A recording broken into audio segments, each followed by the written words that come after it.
اعوذ باللہ من الشیطان الرجیم بسم اللہ الرحمن الرحیم ولن ترضى عنك اليهود ولا النصارى حتى تتبع ملتهم قل إن هدى الله هو الهدى ولئن اتبعت أهواءهم بعد الذي جاءك من العلم ما لك من الله من ولي ولا نصير الذين آتيناهم الكتاب يتلونه حق تلاوته أولئك يؤمنون به ومن يكفر به فأولئك هم الخاسرون يا بني إسرائيل اذكروا نعمتي التي أنعمت عليكم وأني فضلتكم على العالمين واتقوا يوما لا تجزي نفس عن نفس شيئا ولا يقبل منها عدل ولا تنفعها شفاعة ولا هم ينصرون صدق اللہ العظیم رب اشرح لي صدری ويسر لي امری واحلل عقدۃ من لسانی یفقهوا قولی۔ سورۃ البقرہ کی آیت نمبر 120 سے 123 چار آیات آپ کے سامنے تلاوت ہوئی۔ دعا فرمائیے اللہ تعالیٰ آیات کا صحیح مفہوم عرض کرنے کی توفیق عطا فرمائے۔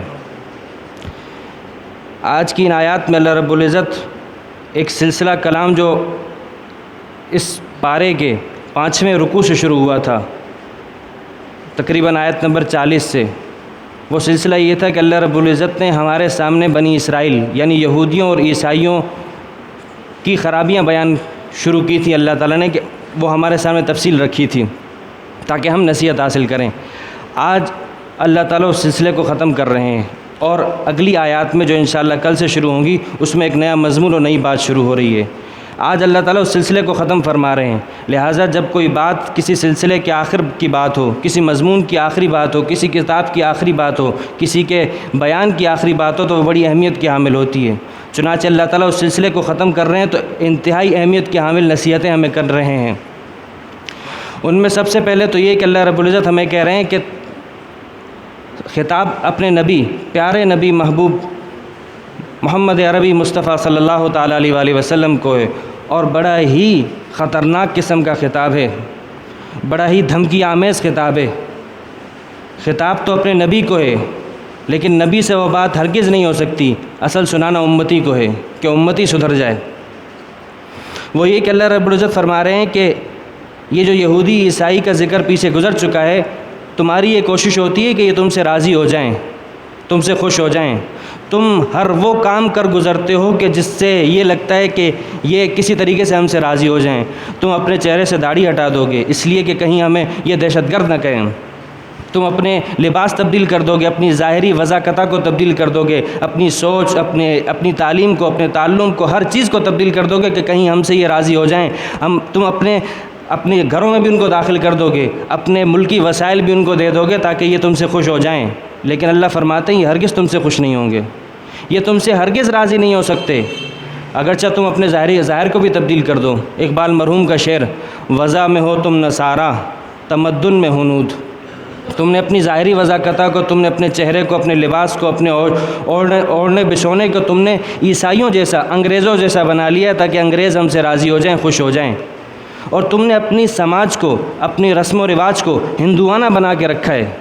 ہر خوشی کی، غمی کی، ہر قسم کی رسمیں ہندوستان، پاکستان، بنگلہ دیش کے اندر وہی رسمیں جن کا شریعت سے، اسلام سے کوئی تعلق نہیں، خالصتاً ہندوانہ رسمیں، اور ہم انہیں اپنائے بیٹھے ہیں۔ تو اقبال کہتا ہے وضع میں ہو تم نصارہ تمدن میں ہنود، یہ مسلمان ہیں جنہیں دیکھ کے شرمائیں یہود۔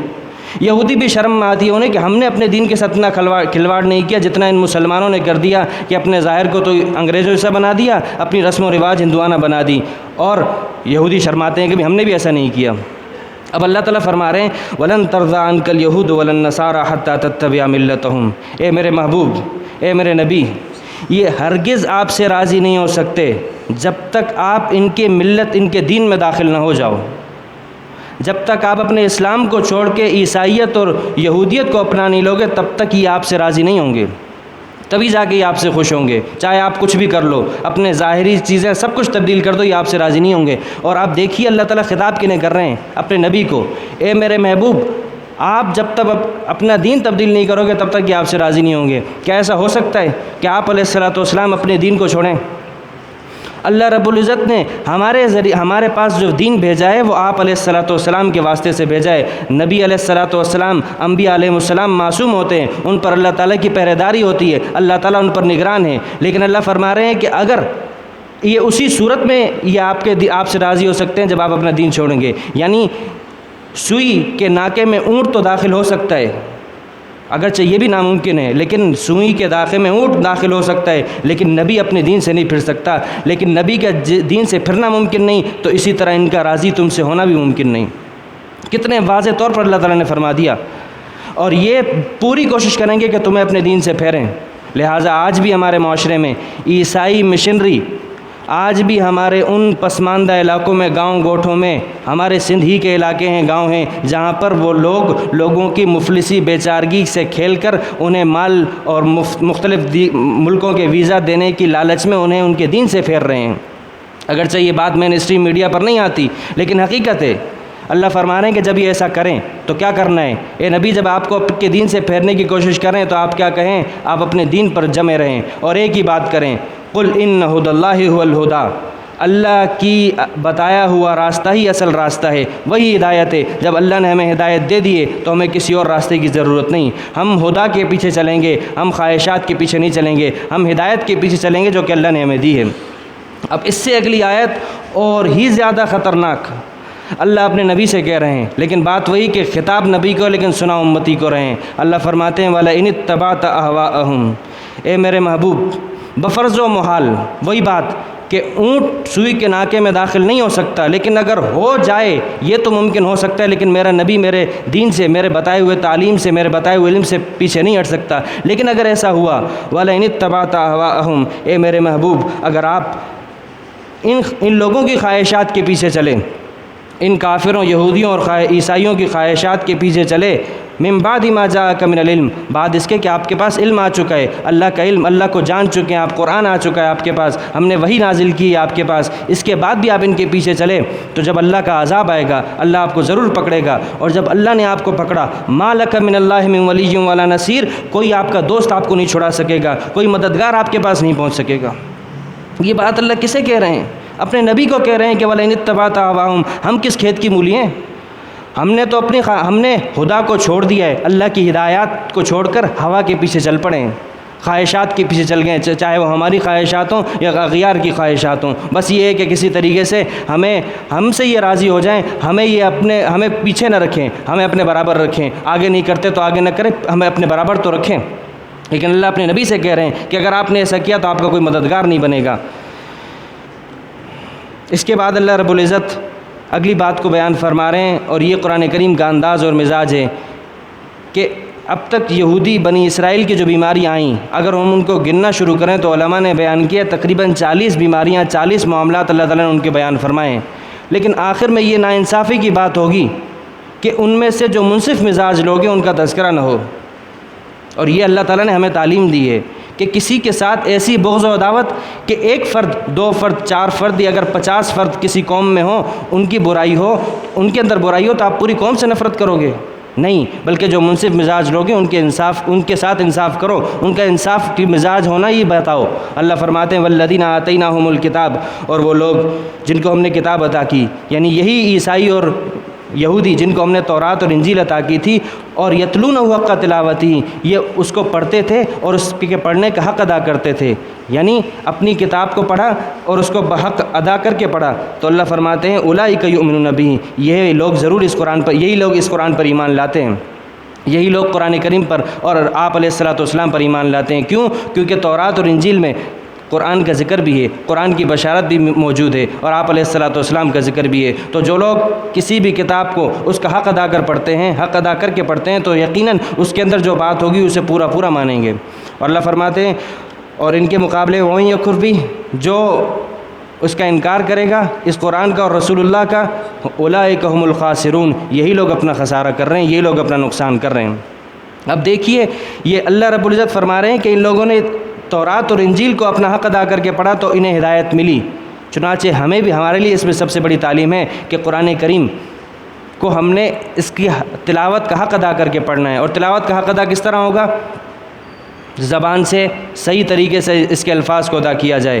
اور دوسرا حق کیا ہے اس کا؟ کہ اس کا جو معنی ہے اس کو ذہن میں بٹھایا جائے۔ یہ قرآن کریم صرف الفاظ کو رٹنے کی، اس میں کوئی شک نہیں ہے کہ قرآن کریم کو دیکھنا، قرآن کریم کو چومنا، قرآن کریم کا گھر میں ہونا یہ بابرکت ہے، لیکن یہ قرآن کریم کا مقصد نہیں ہے۔ اللہ تعالیٰ فرماتے ہیں کتاب انزلناہ مبارکن، یہ ایک ایسی کتاب ہے جس کو ہم نے نازل کیا ہے، مبارکن، یہ بڑی بابرکت کتاب ہے، لیکن آگے کیا فرمایا؟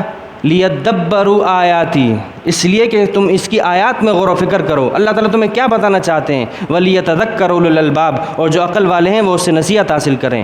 صرف الفاظ کو پڑھ لینے سے برکت تو حاصل ہوگی لیکن مقصد پورا نہیں ہوگا۔ اسی بات کو آپ علیہ الصلوۃ والسلام نے فرمایا کہ آخری زمانہ آئے گا، لوگ بڑی ہی خوش الحانی سے قرآن کریم کی تلاوت کریں گے، لیکن وہ قرآن کریم ان کے حلق سے نیچے نہیں اترے گا، صرف حلق تک رہے گا۔ بڑی خوش الحانی سے الفاظ تلاوت کریں گے، لوگ اشش کریں گے کہ واہ کتنے اچھے انداز میں تلاوت کر رہے ہیں، لیکن بات کیا ہے کہ تلاوت کر رہا ہوگا لیکن چہرے پہ داڑھی نہیں ہوگی، تلاوت کر رہا ہوگا لیکن اپنی عملی زندگی میں قرآن نہیں ہوگا۔ حضرت عائشہ صدیقہ رضی اللہ تعالیٰ عنہ سے کسی نے آ کے پوچھا کہ آپ علیہ الصلوۃ والسلام کے اخلاق کیسے تھے؟ حضرت عائشہ فرماتی ہیں تم نے قرآن نہیں پڑھا؟ ارے قرآن کریم جو اخلاق بتاتا ہے وہی آپ کی زندگی تھی۔ اسی لیے علماء نے لکھا ہے کہ اللہ نے 2 قرآن نازل کیے ہیں، ایک علمی قرآن، ایک عملی قرآن۔ علمی قرآن یہ جو ہمارے سامنے موجود ہے مصحف کی شکل میں، عملی قرآن اس کا عملی نمونہ آپ علیہ الصلوۃ والسلام کی ذات تھی۔ تو قرآن کریم کی تلاوت کا حق اس سے ادا ہوگا کہ اس کے الفاظ کو صحیح طریقے سے پڑھا جائے، اور اس کے اپنی عقل کو اس کے سمجھنے میں جو آسان باتیں ہیں، جو نصیحت کی باتیں ہیں، اس میں ہر شخص اپنی استعداد کے مطابق اس کو سمجھے، کوئی مشکل نہیں ہے۔ وَلَقَدْ يَسَّرْنَا الْقُرْآنَ لِلذِّكْرِ فَهَلْ مِن مُدَّكِرٍ، نصیحت حاصل کرنے کے لیے، بات کیا نصیحت حاصل کرنے کے لیے اللہ فرماتے ہیں ہم نے قرآن کریم کو آسان رکھا ہے، باقی اس سے مسائل بیان کرنا یہ عام آدمی کا کام نہیں ہے۔ آج کل یہ بھی ایک بات ہے کہ لوگ صرف ترجمہ پڑھ کے بیٹھ جاتے ہیں درس قرآن دینے کے لیے۔ یہ ایسی بات ہے جیسے کہ کسی چوہے کے دم پہ لگ گئی ہلدی اور وہ بن گیا پنساری، ایسا نہیں ہوتا۔ ہاں نصیحت کے حد تک اللہ نے قرآن کریم کو آسان رکھا ہے تو ہر شخص حاصل کر سکتا ہے، اس سے یہ قرآن کریم کا مقصد ہے۔ آگے اللہ تعالیٰ آخر میں اس بات کو جو سلسلہ شروع ہوا تھا اس کو ختم فرما رہے ہیں اس 14ویں رکوع کے درمیان میں آیت نمبر 123 تک، اور بیعینی وہی الفاظ، تقریباً وہی الفاظ نقل فرما رہے ہیں جو اللہ تعالیٰ نے پہلے الفاظ نقل فرمائے تھے۔ مقصد کیا؟ یہ ایسا ہی ہے جیسے کہ کسی کو کہا جائے، کسی کو کسی چیز کی برائی بتانی مقصود ہو کہ دیکھو یہ شراب بڑی نقصان دہ چیز ہے، شراب حرام ہے، شراب کے نقصانات ہیں، پھر آپ شراب کے نقصانات گنوائیں، یہ نقصان، یہ نقصان، یہ نقصان، پھر آخر میں آپ دوبارہ کہیں کہ دیکھو آخر میں اپنی بات کو خلاصہ کر رہا ہوں کہ شراب نقصان دہ چیز ہے۔ اللہ تعالیٰ بھی یہی معاملہ فرما رہے ہیں کہ ان کو ابتدا میں اپنی نعمتیں گنوا دیں، ابتدا میں ان کو ترغیب سے اور ترہیب سے اللہ تعالیٰ نے ہدایت کا راستہ بتا دیا، پھر ایک ایک چیز ان کے اوپر اپنی نعمتیں گنوائی، ان کے معاملات گنوائے، پوری تفصیل کے ساتھ تقریباً 9 رکوع بنتے ہیں۔ وہ تفصیل بیان کرنے کے بعد اللہ تعالیٰ اسی بات کو آخر میں دہرا رہے ہیں کہ دیکھو ہمیں تم سے کوئی عداوت نہیں ہے، ہم تمہارے کوئی دشمن نہیں ہیں، نہ تم ہمارے کوئی دشمن ہو۔ آج بھی ہم دوبارہ تمہیں اس بات کی تعلیم دیتے ہیں کہ تم ہماری نعمتوں کو یاد کر لو اور آخرت کے دن سے ڈر کر ایمان لے آؤ۔ یہاں پر اللہ تعالیٰ اس مضمون کو پورا کر کے آگے ایک نیا مضمون شروع ہوگا۔ اللہ فرماتے ہیں یا بنی اسرائیل، اے یعقوب کی اولاد، اے عیسائیوں اور یہودیوں، اذکروا نعمتی، میری نعمتوں کو یاد کرو۔ کون کون سی نعمتیں؟ وہ پوری نعمتوں کی تفصیل اللہ تعالیٰ نے پیچھے بیان کر دی ہے۔ آپ میں سے جو حضرات شروع سے لے کر آخر تک شریک تھے وہ سب جانتے ہیں کہ اللہ تعالیٰ نے کون کون سی نعمتیں گنوائی ہیں۔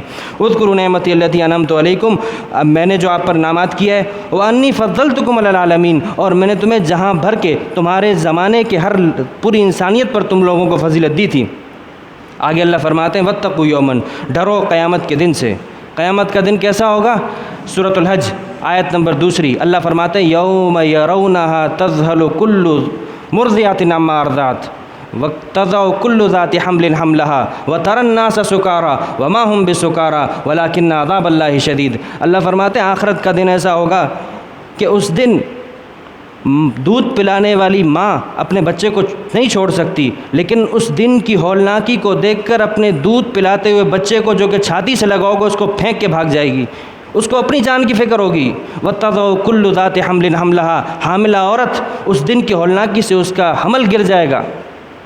وَتَرَى النَّاسَ سُكَارَىٰ، اور تم لوگوں کو نشے کی حالت میں دیکھو گے، کوئی کہاں بھاگ رہا ہوگا، کوئی کہاں بھاگ رہا ہوگا، ہر ایک کو اپنی نفس نفسی کا عالم ہوگا۔ اللہ فرماتے ہیں وَمَا هُمْ بِسُكَارَىٰ، وہ نشے میں نہیں ہوں گے، تو کیا ہوگا اللہ وَلَٰكِنَّ عَذَابَ اللَّهِ شَدِيدٌ، اللہ کا عذاب بڑا سخت ہوگا۔ اللہ تعالیٰ ہماری حفاظت فرمائے۔ وَاتَّقُوا يَوْمًا، ڈرو اس دن سے، لَا تَجْزِي نَفْسٌ، اور بات وہی ہے جو میں پہلے بھی بیان کر چکا ہوں کہ انسان جب دنیا میں کسی جیل میں گرفتار ہوتا ہے تو اس کے چھٹکارے کے 4 ہی طریقے ہیں، کوئی 5واں طریقہ نہیں ہے۔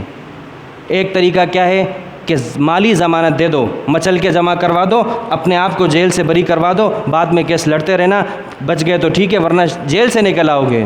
دوسرا یہ ہے کہ شخصی ضمانت لے لو، کوئی بندہ آ کے کہہ دے کہ بھئی آپ اسے چھوڑ دو، اسے عدالت میں پیش کروں گا، نہیں پیش کیا تو آپ مجھے پکڑ لینا، تو یہ شخصی ضمانت ہوتی ہے۔ اور تیسرا کیا کہ سفارش آ جائے، کوئی تگڑی سی سفارش لے آؤ، اپنا بندہ چھڑا لو۔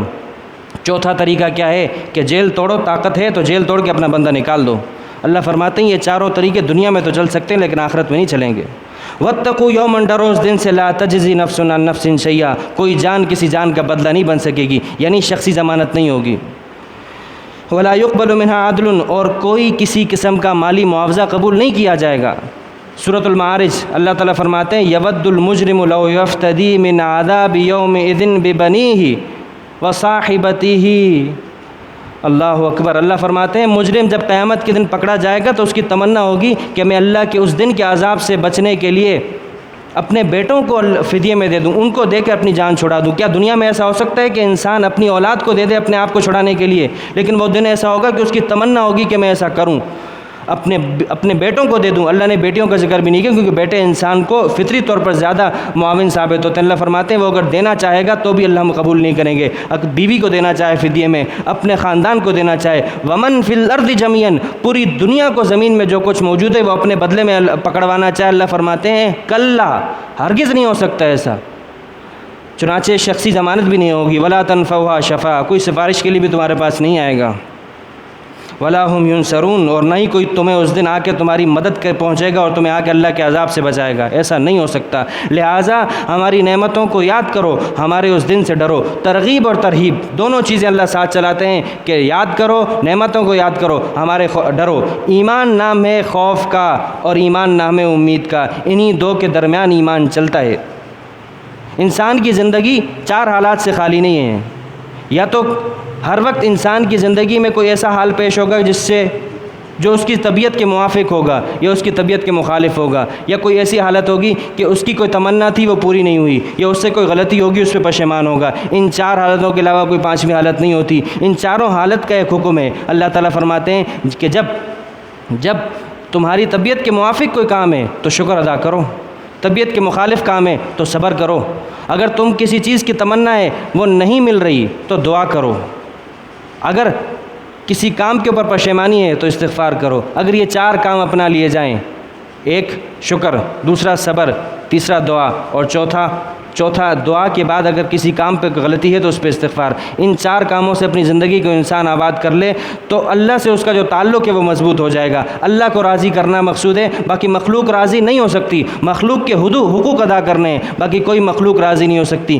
نہ بیوی راضی ہو سکتی ہے مکمل طور پر آپ سے، نہ تو آپ کے والدین، نہ تو آپ کی اولاد راضی ہو سکتی ہے۔ بس آپ نے ہر ایک کو حقوق ادا کرو، راضی ایک اللہ کو کوشش کرنے، اس ایک اللہ کو راضی کرنے کی کوشش کرو، وہ راضی ہو جائے گا، کام بن جائے گا۔ باقی سب کو کے حقوق ادا کرو۔ وآخر دعوانا الحمدللہ۔